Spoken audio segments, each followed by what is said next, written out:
Oh, Where are you located? Washington, D.C. Where else? Washington, D.C. Okay. I don't know. Could be New York. No. Daughter lives in Brooklyn, but not for me. All right. Max, let me know. We're rolling.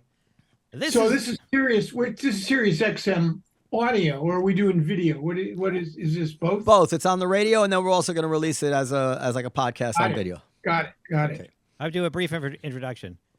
This is Live from the Table, the official podcast of the world-famous Comedy Cellar, coming at you on Sirius XM 99 Raw Comedy, formerly Raw Dog, and also available as a podcast and on YouTube, so you can see all our lovely faces. This is Dan Natterman, comedian, Comedy Cellar regular, along with Noam Dworman, the proprietor of the world-famous Comedy Cellar.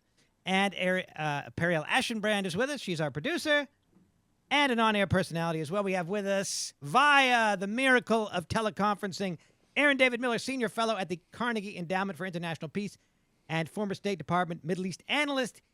He was an advisor to Secretary of States, both Republican and Democrat. He is with us today. Welcome, Aaron David Miller. Thank you for joining us. Always a pleasure to be here, and thanks for having me. Oh, we're very happy, and I'm very excited to have you on. You know, I've been trying very hard over the last year, and then it just accelerated when this war happened, to get to the bottom of what really happened at these in this peace process with Clinton and Barack, with Olmert. You know, there's this revisionist history that they weren't actually offered anything worth taking. I'm sure you know the revisionist history better than I. And, you know, just to tell you my thinking, it's as if whenever a fact would be very, very powerful, the other side in any conflict always seems to have to come up with some explanation of how it didn't happen. So we're seeing it even now with the rapes. I'm astonished at how everybody is in denial about the atrocities, because to admit them in some way is such a powerful thing to admit. It's unbearable. And to admit that the failure of the peace process was actually because the Palestinians were not ready to make peace would upend so many arguments. So I bought every single book. I've read Clinton's. I've read Ben Ami. I read Benny Morris. I read Indyk. I read everything I could. What is your take on what happened there? And you would know, right? You know the principles. Dennis Ross, I read as well. I mean, I was there 13 days in July of 2000, a summit, frankly, that we argued for. It didn't take much arguing, given the fact that Barack really wanted it. And the president, who was looking toward legacy and cared deeply about the Israeli-Palestinian conflict. He wrote in his memoirs that he loved Rabin as he had rarely loved any man, which is an extraordinary statement for an American president to make. But I did see Clinton grieve up close and personal. And Clinton had a way with the Palestinians as well. Mohammed Dahlan, former head of Palestinian security for Gaza, having broken subsequently with Mahmoud Abbas, now splits his time, I think, between Montenegro and UAE, but is interested in, as the post-Abbas era dawns, interested perhaps in making a return at the Y River Summit, which preceded Camp David by almost a year. Basically came up to me and said, why can't he be our president? So Clinton had a way with the Israelis and Palestinians. Barack was pushing very hard. He saw, I think, the prospects of serious violence in the fall. And president basically couldn't say no. Arafat warned us that unless the summit was structured properly, that he'd be trapped and probably blamed for the outcome. Clinton assured Arafat that he would not be blamed. And so we briefed the president after the invitations to the summit had been issued, which seemed to be a sort of a disconnect, right? I mean, you want to brief the president on chances of success, before the invitations are issued, so you have some sense that you can actually achieve this. I mean, remember, only two presidents, Jimmy Carter and Bill Clinton, summoned Israeli and Arab leaders to Camp David. It's no small matter. It's the big house. I'm a Michigan Wolverine. It's actually not the big house, but it's America's house. And if you're going to call leaders to a summit, you better know what you're doing. Jimmy Carter did.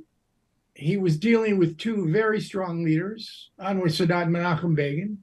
They weren't dealing with any of the existential religious issues that marked the Israeli-Palestinian conflict.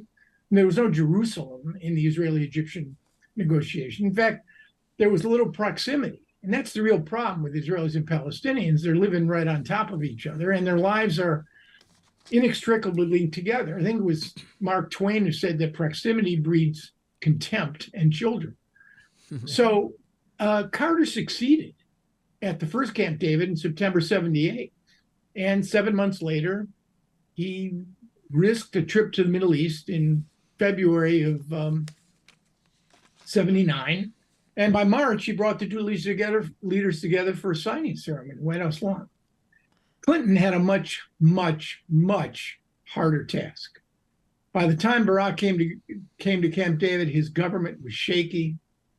Arafat, in my judgment, looking back now, the last real concession Arafat was prepared to make, and it was a concession, was during the Oslo years, agreeing to these interim arrangements with no reference to a Palestinian state. You will not find in any of the Oslo documents any remote reference to a Palestinian state, no reference to in removing Israeli settlements. So Arafat came to survive at Camp David. Ehud Barak came to make a deal and went farther in making these decisions and concessions that any Israeli prime minister had gone. Clinton, well-intentioned, really committed to this. I mean, he really was. He had lost Rabin to assassination, his friend King Hussein to cancer in 1999. So this was a huge investment for Bill Clinton. And for 12, 13 days, I'm sorry to say, with the best of intentions, we didn't run the summit. The summit ran us. So Barak puts on the table an offer that, by any standard, judged by what his predecessors had been willing to offer, was actually pretty bold, pretty risk-ready. But let's be clear about something. Arafat's transgression at Camp David was not that we were this close to an agreement and Arafat decided he couldn't accept it. Arafat's transgression at Camp David was he did not respond with a counteroffer to what Barak put on the table, a meaningful counteroffer. It is a negotiation, after all, right? Can I stop you there for 1 second? Ask you a question about that? Stop me anytime you want. So, I have some experience with negotiations. If somebody doesn't make a counteroffer, it's almost an irrebuttable presumption that they're not actually interested in the deal. Because as I mentioned, Noam, Arafat came to survive. Right. So Arafat would have accepted a deal very close to what I call the Palestinian narrative. And the Palestinian narrative is, again, I'm not an Israeli, I'm not a Palestinian, I'm charged with defending and advancing American interests. Palestinian narrative is, we actually should have had all of Palestine. But between the Brits, the UN, the Israelis, we now have only 22% of it. That's what we have left. It's the West Bank, all of it, 100%. It's Gaza, all 363 square kilometers, twice the size of the District of Columbia, and it's East Jerusalem, okay? That's what I need in order to do this deal. And there was no way in 2000, or again, it's not just Camp David, Clinton made a better offer to Arafat at the end of the year with the Clinton parameters. There was no way Arafat was going to accept what Barak put on the table, which was 91% of the West Bank, minus a swap of 1%, which would have been territory from Israel proper. He wouldn't say where it was, but it was territory from Israel proper that would be transferred to the Palestinians. So we're now at 92%. There was a lot of discussion about Palestinian refugees, but nothing that would ever satisfy. And I'm not sure Arafat could be satisfied on this score. On Jerusalem, Barak again was pretty risk ready, offered the Muslim quarter to Arafat, and some of the adjacent suburbs to the old city. And there was an intensive discussion of security and sovereignty. But no Palestinian leader, certainly not without Arab support, on the issue of Jerusalem. And Clinton called the Arabs on the 8th day of the summit and tried to explain to the Saudis and to President Mubarak what he had offered Arafat. I don't think Mubarak had a clue what he was talking about, because we had kept the Arab states in the dark in large measure because, understandably, Barak didn't want any of his offers to leak. So I guess my takeaway here is Arafat deserves to be criticized, without a doubt. But we need to dispense with the urban mythology that, again, with my forefinger and thumb a millimeter apart, that we were this close to an agreement. We were this close. I can't get my arms out any farther. We were this close to an agreement. Well, let's take that we have to put that one to rest. You got a better case in December of 2000. Clinton's about to leave office, and he tries one final attempt. And I was there that day too. He sat the Israeli and Palestinian negotiators down, and he dictated to them what is now known as the Clinton parameters. And remember, between September and December, you had a full-on intifada, sparked partly by Sharon's visit to the Haram al-Sharif, Har HaBayit, the Temple Mount, the overlapping sacred space. You have the reliquary, the Dome of the Rock, and Al-Aqsa covering the two. Ehud Barak disputes that, right? But we don't get sidetracked with that. Arafat is, from time to time, disputed that the Jews had any claim to Jerusalem. No, I mean, Ehud Barak disputes that the Intifada was a spontaneous eruption outside of. And that debate will continue in the Israeli intelligence community, probably now the Israeli intelligence community has a much greater problem to argue about October 7. But you have a better case in the charge sheet against Arafat for not responding to Barak's offer. That offer was 94 to 96% of the West Bank, and a presumptive Palestinian capital in East Jerusalem. Arafat never even responded to that. I think he was wrongly coached, by whom is unclear, that he could expect a better offer from the incoming administration. Remember, Clinton was no longer in office. Well, he was until January of 2001. But so in Arafat's mind, I figured he's risk averse by nature. He basically figured, this guy's leaving. Maybe I'll get a better deal with the next guy. And the next guy happened to be Ariel Sharon, who defeated Ehud Barak in the worst electoral defeat of any Israeli prime minister, probably because of the Second Intifada and Barak's willingness to compromise with Arafat. So we got Ariel Sharon. And just to close this piece of it, my last official meeting with Arafat was in March of 2002, at the height of the Second Intifada. Tony Zinni, who had been charged by President Bush, former CENTCOM commander, being $1 a year special envoy, and I had the job of being Zinni's advisor. We enter Arafat's compound, and the IDF has got it surrounded. They're literally barricaded in, and electricity shut off. The bathrooms don't work. All the windows are blacked out. We enter Arafat's conference room, where I had spent many, many hours. It's completely darkened, lit only by candlelight on the table. And there is the chairman of the PLO with his machine gun sitting on the table. Zinni turned to me and whispered and looked, he said, Arafat's guys look like they were drowned rats. Arafat is talking to us about martyrdom and the defense of Palestine. So, you know, I've been hammered by just about everybody for even believing that Arafat had any opportunity or incentive to make any deal. Upon reflection, that may well be true. I don't think he had what it would require to become a Mandela and to make the transition from a revolutionary leader with much blood on his hands to someone who was capable of demonstrating real statesmanship.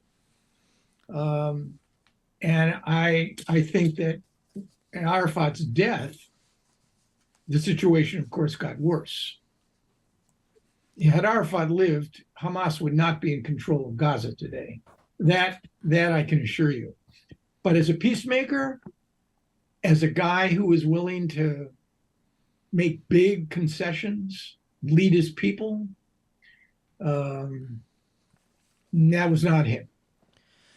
Well, there was a letter from, I've read this before on this show, from Nabil Amr, who I guess was one of the people in Arafat's contingent. Nabil Amr, yeah. And he wrote in an open letter, he was shot after he wrote this letter.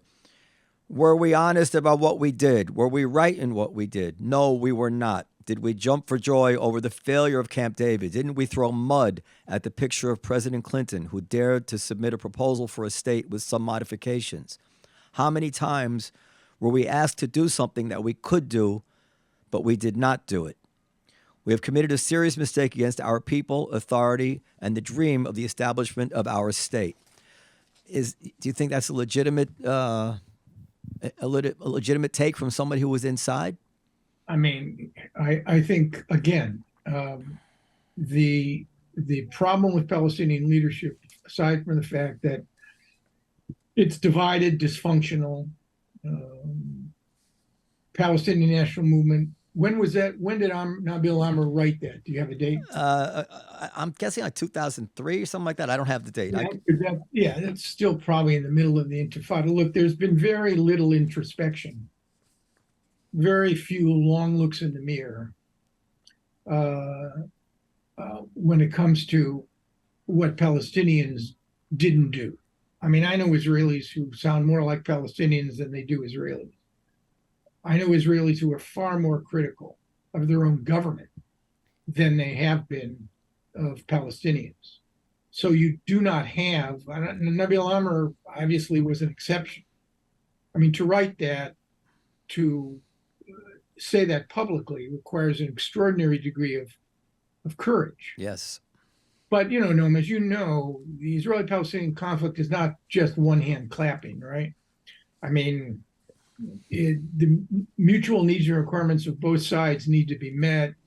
And we've never really had a situation where on both sides you've had leaders who are masters of their political houses, not prisoners of their ideologies. Well, can I ask never had a situation where you could actually, Clinton parameters, I think, came the closest. But then again, Bill Clinton was 2 weeks away, 3 weeks away from. But this, I have two questions for you. So the first thing is, and there's obviously a historical precedent for this, when Sadat announced that he wanted peace with Israel and came to the Knesset.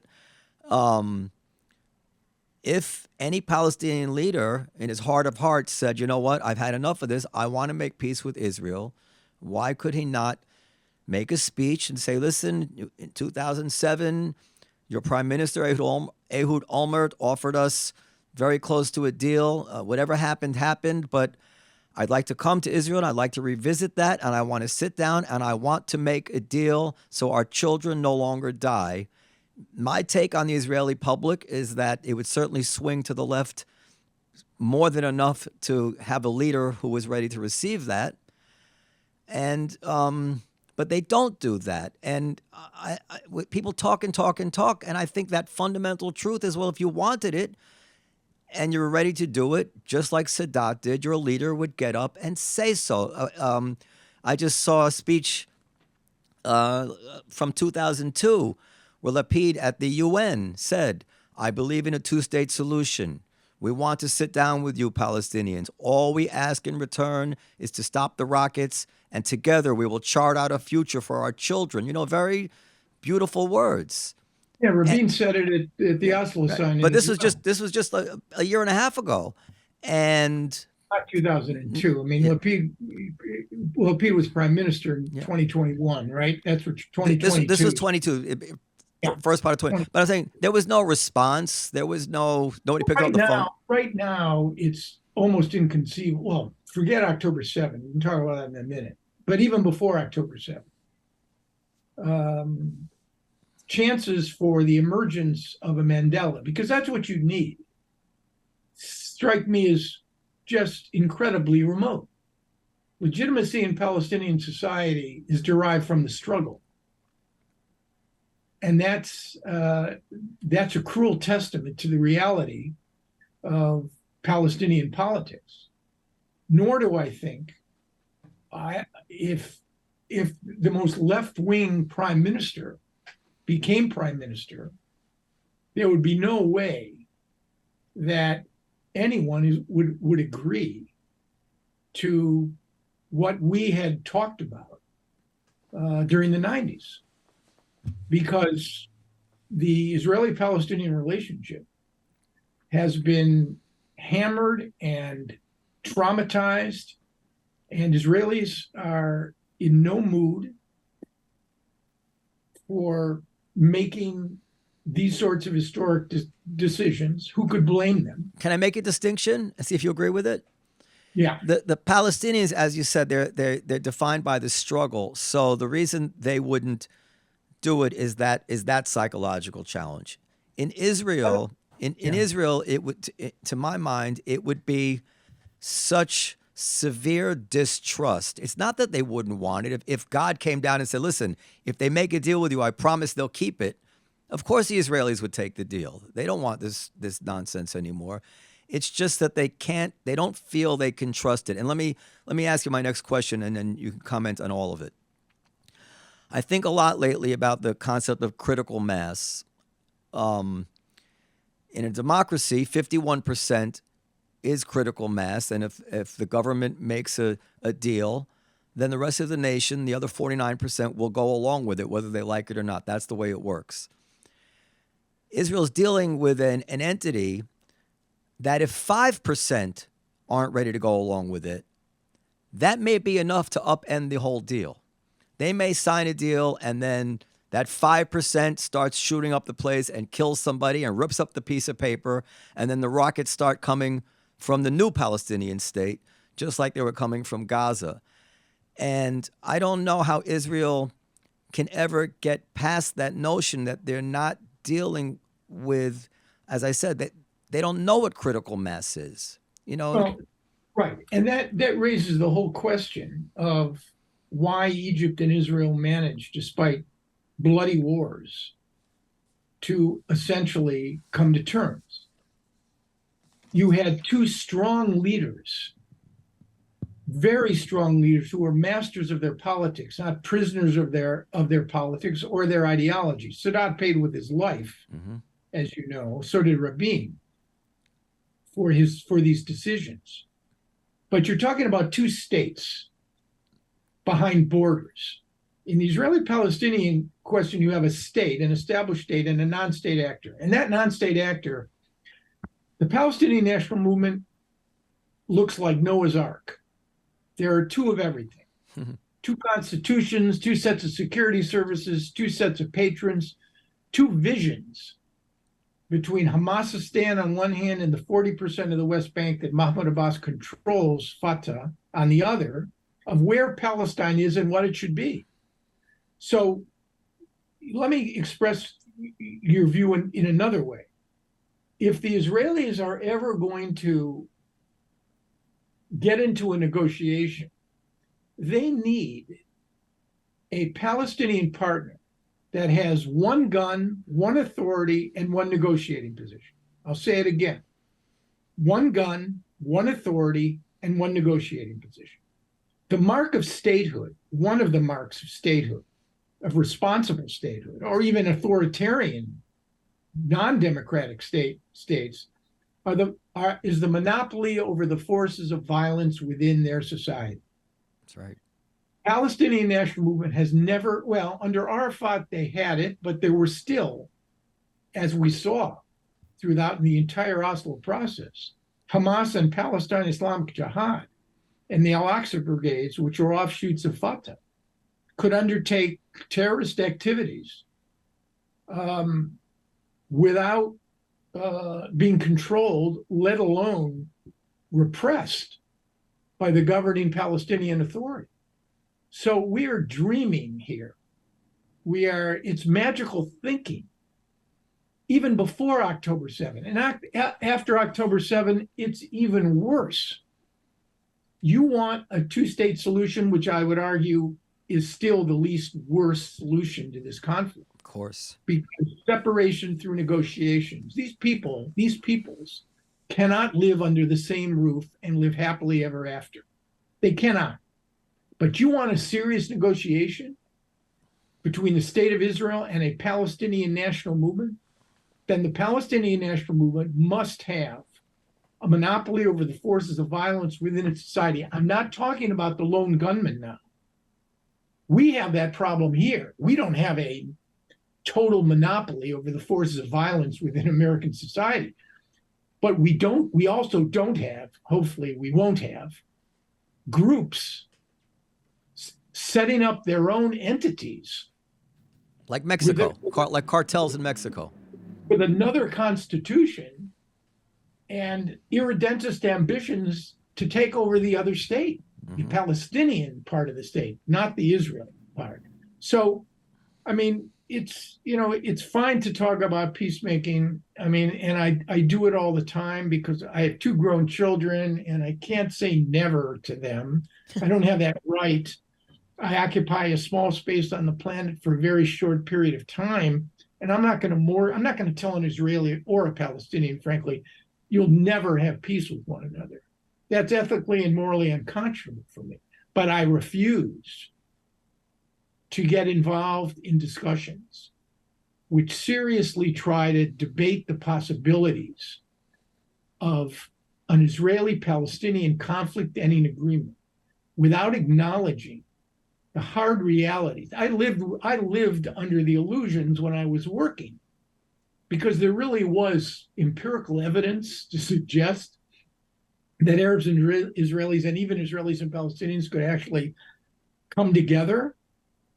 But you've got a completely different frame now. And if you want a two-state solution, then you need to give me three things. And if you give me these three things, I'll give you a chance to have one. Number one, you need leaders. You do not have them on either side of the line. You have an Israeli government now that is the most right-wing, homophobic, extremist, Jewish supremacist government in the history of the state of Israel. You have a Palestinian Authority led by Mahmoud Abbas, the 19th year of a 4-year term, with no credibility. And you have, 2 months into the war, Hamas in Gaza showing no signs as of yet of being ready or willing to capitulate. We're 2 months in, and this conflict could easily end with a residual Hamas presence in Gaza, diminished clearly in terms of its military capacity, and an Israeli presence in Gaza that is going to prove extremely dangerous for them, which is one of the reasons Sharon, rightly in 2005, withdrew the IDF from Gaza, dismantled 8,000 settlements, and pushed 8,000 Israeli settlers out. But he did it unilaterally. And 2 years later, Hamas launched its coup against Fatah. And the rest, as we say, is history. But we are farther than ever away from any possibility. You have two traumatized communities now. The butchery and savagery of October 7, the sexual predation, the 15 to 20 women hostages who are still controlled by Hamas, reports out of Israel that they're not, Hamas may not have them. They may be in the hands of gangs or clans or Palestine Islamic Jihad. Reports which no one can confirm, let me be clear, that the reason this truce collapsed is because the Israelis had prioritized the release of the remaining women and children. Hamas refused, and the analysis was that they will not release these women because of what they're going to say. That was done to. That was the Israeli analysis. I know that those are reports I've heard from Israelis. I cannot confirm that. Okay. Would that surprise me in the least, given the sadistic nature of the killing that occurred in the wake of October 7? No, it would not surprise me. Max, can you bring up that thing from the Times? I want to ask you a question about October 7th, because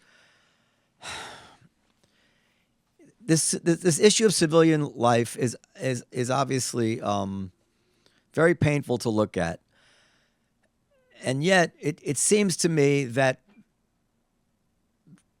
the death of civilians is Hamas's only war aim here. They don't have any military objective.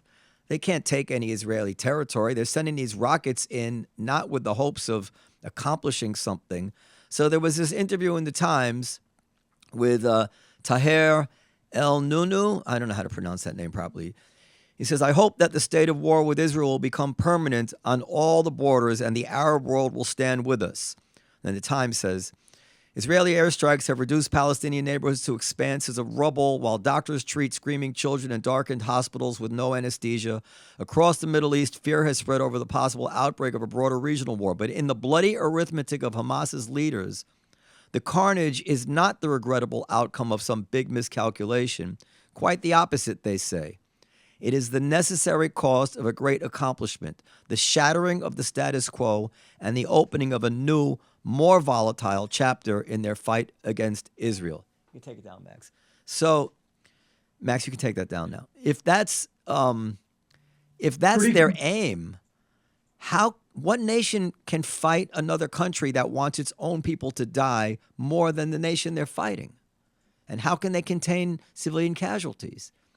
And I'll add to that, and how can you get the world, or even I struggle with it, to understand that it is like it's as if Hamas is pushing people in front of a moving vehicle.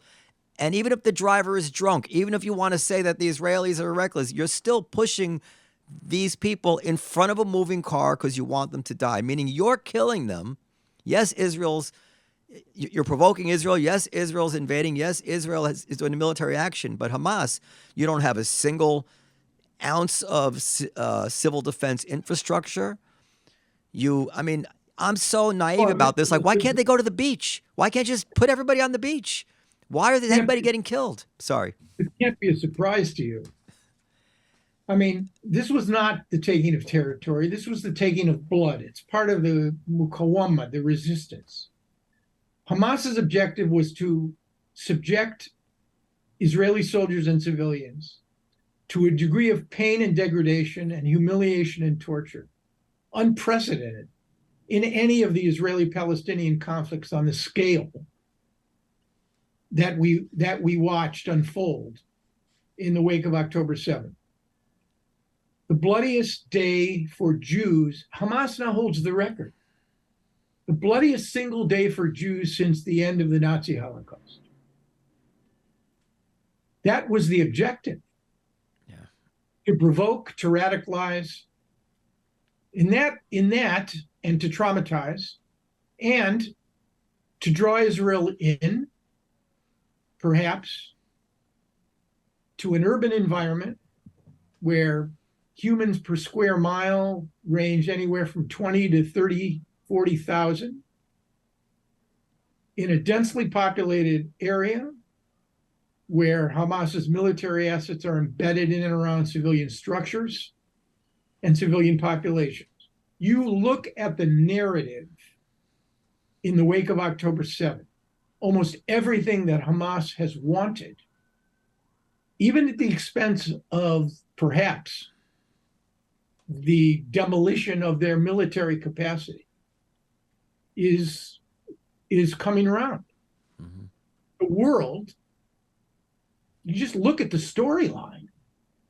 It's not a split screen anymore, with October 7 creating some form of understanding and empathy for the Israelis in what they're doing in Gaza. It's not a split screen anymore. It's one screen. And the screen is horrific.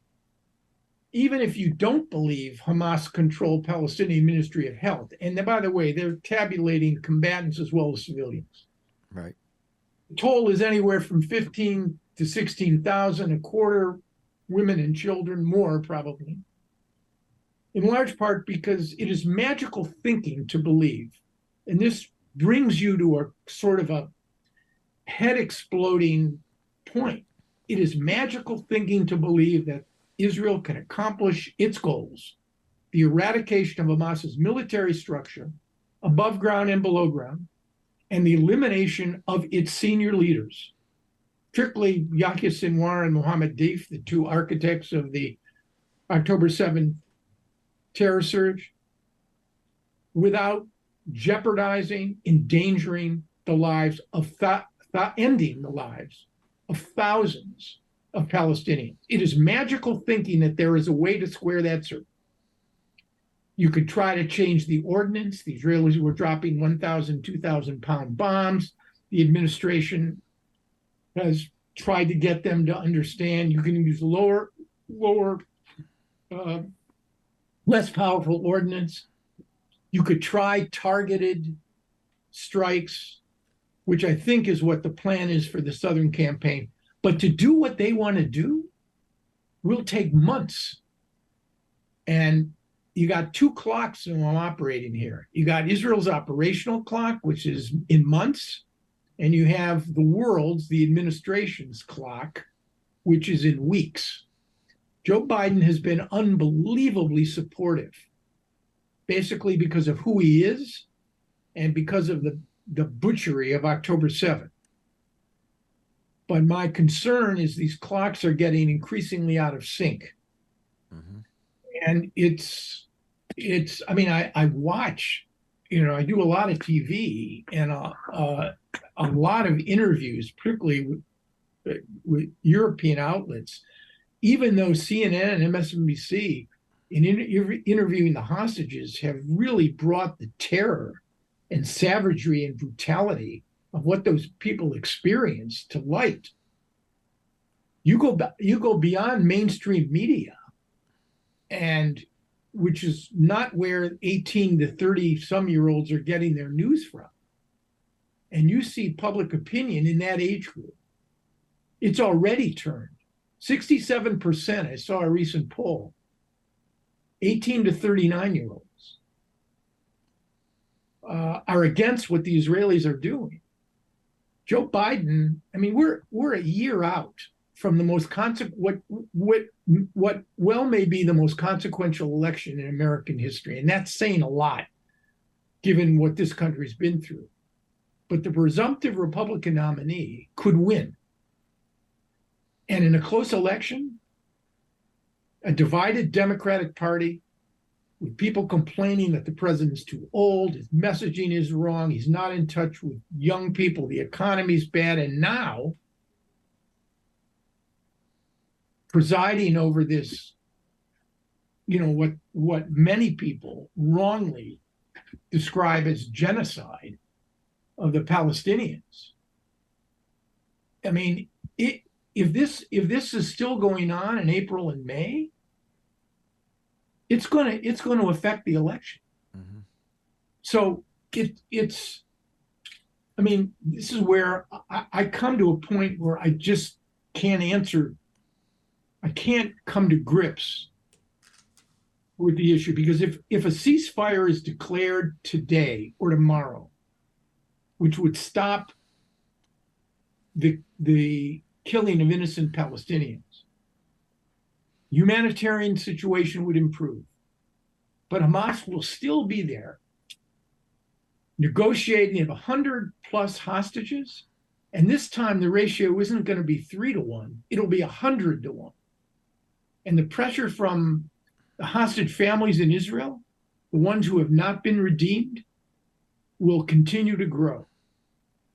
And Israel will be handed an unbelievable defeat, because Hamas will have survived. It will still be in control of much of Gaza, with its senior leadership still intact, negotiating for the return of Palestinian prisoners, which boosts their stock and their credibility. Meanwhile, an entire generation of young Palestinians, having weathered what they've been through, is much more likely to hate the Israelis and the Americans for what's occurred, rather than to blame Hamas, who they know have put them in exactly this position that you just described. So I mean, we're at a crossroads here, and it's a question of bad or worse. Wow, what a pessimistic, dark picture you've painted. We're going to let you go soon. If you could, so am I reading you right that you seem to feel that Israel has to follow through as much as it can? It has to get rid of Hamas. To leave Hamas standing would give them a kind of psychological victory, while having all these people having died in vain. They've come this far. They have to go through with it and achieve their objective. Is that what you would say? The Israelis have to end Hamas's sovereignty in Gaza. Yep. How they do that is not necessarily only as a consequence of the tactics they're deploying now. They will not be able to kill the estimated 15 to 25,000 Hamas fighters. They will not be able to do that. The question is the day after. That's where the Israelis can win. If in fact they can deal Hamas a significant blow, end Hamas's control of Gaza, and then try to figure out a way, working with their regional partners, with the Americans, and yes, with the UN and the other international agencies, to try to create a governance structure over time. It will not be easy, and you can't bring the Palestinian Authority back. They're weak and they're feckless right now. That's the real problem. Even if they killed the senior leaders, Sinwar and Deif, and you had 10 or 15,000 Hamas fighters killed, Hamas will resurge in Gaza. The Islamists will resurge in Gaza unless Gaza can be somehow changed, and the people there given a stake in another future. And it's 2.3 million people, 363 square kilometers, twice the size of the District of Columbia. It's not beyond the realm of human imagination that you could find a better future for that place and for those people. I just think right now, Noam, that the Israelis are stuck. Yeah. That's the problem.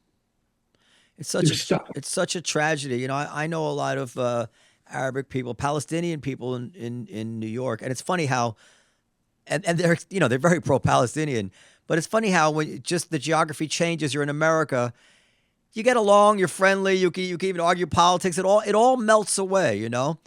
And you're right. You broke the code, and that's part of it. The absence of space and the way Israelis, and particularly on the Palestinian side, let's be clear, it's really hard. I ran a program for 3 years after I left the Department of State called Seeds of Peace. It brought young Israelis and Palestinians, Jordanians, Egyptians, Moroccans, Tunisians, Yemenis into conflict and coexistence programs in Maine, and then followed up with them in the region. And these are 14, 15, 16-year-old kids. And you get them here for 3 weeks. And within 3 weeks, hardest for the Israelis and Palestinians because they are in the most bitter of the conflicts. Within 3 weeks of working together, socializing, they are literally in mourning because they know they're going from the future, a 3-week future, back into the past, where their parents, their imams, their rabbis, their politicians, their journalists will basically tell them, you can't forget the other. So, I can't reach the conclusion where the end game is as pessimistic as I am about what's on the ground now. I really can't give up. I know. And look, we know the answer. It's the same answer everywhere in the world. I had this argument with somebody, and it's corny. Cue the music, Max. Freedom is the answer.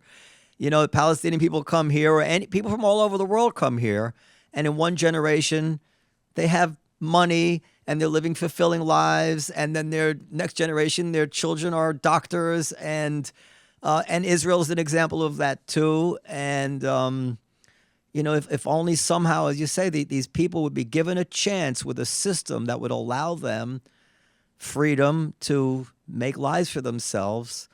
In a short time, they wouldn't even believe they were fighting this way. Like, what were we fighting about? We were crazy, But to make that happen, maybe it's never going to happen. I don't know. You agree, correct?